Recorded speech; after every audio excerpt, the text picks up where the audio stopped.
She heard a voice, but it was her own. Trapped inside an abandoned house that breathes with secrets, Evelyn discovers that her destiny has been whispering to her all along. Through mirrors, shadows, and echoes of her forgotten past. What if the voice guiding you is not from the future, but from the version of you that never escaped? Stay till the end, because the truth she uncovers will make you question your own fate. Rain dripped from the edge of the old iron roof, each drop landing with a hollow echo that spread through the silent valley. Evelyn stood at the wooden porch, her trembling fingers clutching a silver locket she had not seen in years. The air smelled of wet earth and forgotten memories. The fog rolled down from the hills, soft and heavy, like the breath of something unseen. Her phone had no signal. No cars had passed the road since morning. Only the whispering wind, carrying faint voices that did not belong to the present. She turned toward the house behind her. It was her grandmother's house, abandoned after the storm that had taken everything. The windows were blind with dust. The door slightly open, as if waiting. A voice called her name.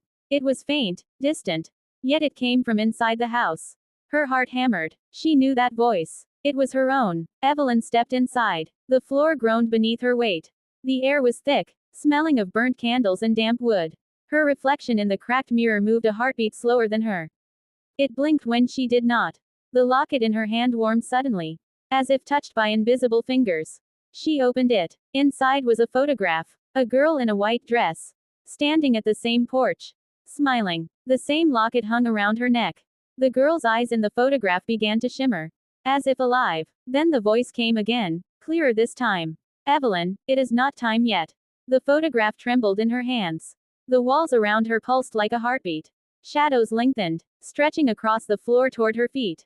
She stepped back, but the air behind her had turned solid, like glass. The mirror whispered, not words, but a sound, a low hum, vibrating deep in her chest. It grew louder, shaking the windows, rattling the locket, her ears filled with 1,000 echoes. The sound of her own voice speaking from somewhere beyond the walls. Do you hear it? The voice asked. It is the voice that shapes destiny. Evelyn dropped the locket. It hit the floor, and the sound did not stop. It multiplied. Every corner of the room began to speak in her tone. Every whisper repeating her thoughts before she could think them. The house breathed with her. Each inhale and exhale became the rhythm of the place. The mirror rippled like water. Through it, she saw another Evelyn, older, eyes darker, standing in a world bathed in pale light. The other Evelyn lifted her hand, beckoning. Lightning flashed outside, illuminating the walls that now seemed to move. The photograph on the floor twisted, its paper curling like skin under fire. The voice returned, calm, measured. Closer. Every choice echoes through time. Evelyn, you have heard the voice once. Now it will answer. She felt her heartbeat slow, synchronizing with the hum in the walls. Her reflection smiled. She did not. The reflection's lips curved into a knowing smile. Slow and deliberate, as if it had waited centuries for this single moment. Do you understand now? It whispered, its tone softer than breath, yet heavy enough to press against Evelyn's chest. Evelyn could not move. Her limbs felt distant, as though her body had been submerged in cold water. Her reflection tilted its head, studying her with a strange tenderness. Like a puppeteer admiring the strings it was about to pull. Outside, the rain had stopped. The silence that followed was unbearable. A silence that hummed, alive, dense. The locket on the floor flickered with faint blue light. The glow pulsed in rhythm with the reflection's eyes. And then, faintly, the whisper came again. Every destiny has a voice. Yours is louder than most. Evelyn stumbled backward. Her heel struck the edge of the table, sending a candle crashing to the floor. The flame did not go out. Instead, it spread, not like fire, but like liquid light, flowing across the floorboards, tracing symbols that shimmered and vanished before she could read them. She turned toward the door. But it was gone. Only the wall remained, smooth. Impossible. Her pulse thudded painfully in her throat. The voice spoke again, closer now. Right beside her ear. You ran once before, it said. This time, you must listen. Evelyn spun around. There was no one behind her. Only her reflection, still in the mirror, watching. I do not understand, she whispered. Her voice cracked like glass. What do you want from me? The reflection stepped forward, no longer bound to the mirror's surface. Its body emerged through the glass like smoke thickening into shape. Evelyn backed away, her breath sharp and uneven. The other Evelyn looked identical. Same face, same trembling hands, but her eyes held the weight of something ancient. Something that had seen too much. I am what you left behind, she said. The echo that remained when you walked away from your path. My path. Evelyn's voice shook. I do not even know what that means. The second Evelyn reached out a hand.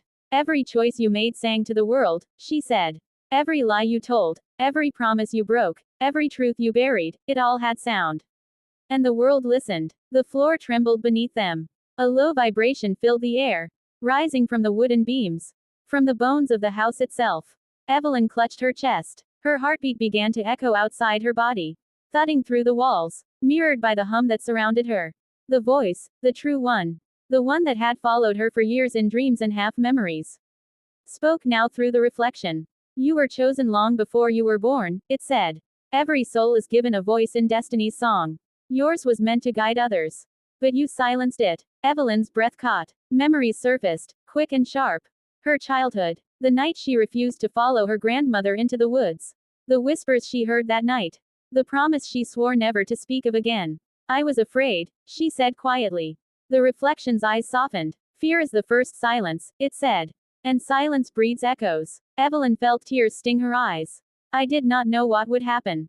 You were not meant to know, said the reflection. You were meant to listen. The walls flickered with symbols again. Lines of glowing light dancing like veins of fire through the wood. The air shimmered, and Evelyn suddenly felt as if she stood between two worlds. One real, one remembered. Through the haze, she saw figures. Shadows of people moving beyond the walls. Faces turned upward as if hearing something distant. Their mouths moved, but no sound came out. Who are they? She asked. Those who lost their voices, said her double. The ones who ignored destiny when it called. They wander, forever listening, hoping to hear their names again. Evelyn stepped forward, drawn to them by a pull she could not resist. The closer she came, the more the air shimmered, and the louder the hum became. It was beautiful and terrifying, like the sound of the earth breathing. Suddenly, the other Evelyn grabbed her wrist. Her touch burned, sending a shock through every nerve in Evelyn's arm. Do not go to them, she warned. If you do, you will become one of them. Your voice will fade until only echoes remain. Then what must I do? Evelyn gasped. The reflection smiled faintly. You must speak the truth you buried. The one that destiny has been waiting to hear. Evelyn shook her head. I do not remember. You do, said the reflection. You have always known. The hum grew into a roar. The light around them bent, pulling inward toward Evelyn's chest. The symbols on the floor burned brighter, forming a circle beneath her feet. Her heart pounded, and suddenly she heard it. Her own voice, younger, crying out from the depths of memory. I heard it that night, the voice said. The voice that said my name. The one that told me someone had to stay behind. Evelyn fell to her knees. I left her, she whispered. I left my grandmother in the storm. The reflection knelt beside her. And she stayed. She became the guardian of this voice. She waited for you to return and finish what she began. Evelyn lifted her gaze. Through the swirling light, she saw her grandmother's silhouette appear. Fragile, yet radiant, standing in the doorway that was no longer there. Her grandmother smiled. You have always been meant to hear, Evelyn, she said softly. And now, you must speak.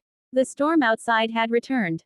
But it no longer sounded like rain. It was rhythm, a pulse, the heartbeat of the world. Evelyn stood slowly. The reflection stepped back, fading into light. The circle beneath her feet glowed brighter. Her throat ached, as if holding back years of silence. She took a deep breath. And for the first time, she spoke. Her words were not words at all. They were sound, pure, harmonic, vibrating through every wall, every particle of air, every memory that had ever existed. The house shook. The shadows froze. The figures behind the walls turned toward her. The voice of destiny had been found again. The reflection smiled one last time, then dissolved into mist. The locket rose from the floor, hovering in front of Evelyn's chest. It opened by itself, revealing the photograph once more. But this time, the girl in the picture was gone. Only light remained. And as Evelyn watched, the house, the storm, and even the ground beneath her, began to dissolve into that same radiant glow. The hum softened, the whispers quieted, and in the stillness, Evelyn finally heard what destiny had been trying to say all along. The light around Evelyn softened, glowing like dawn spilling through mist.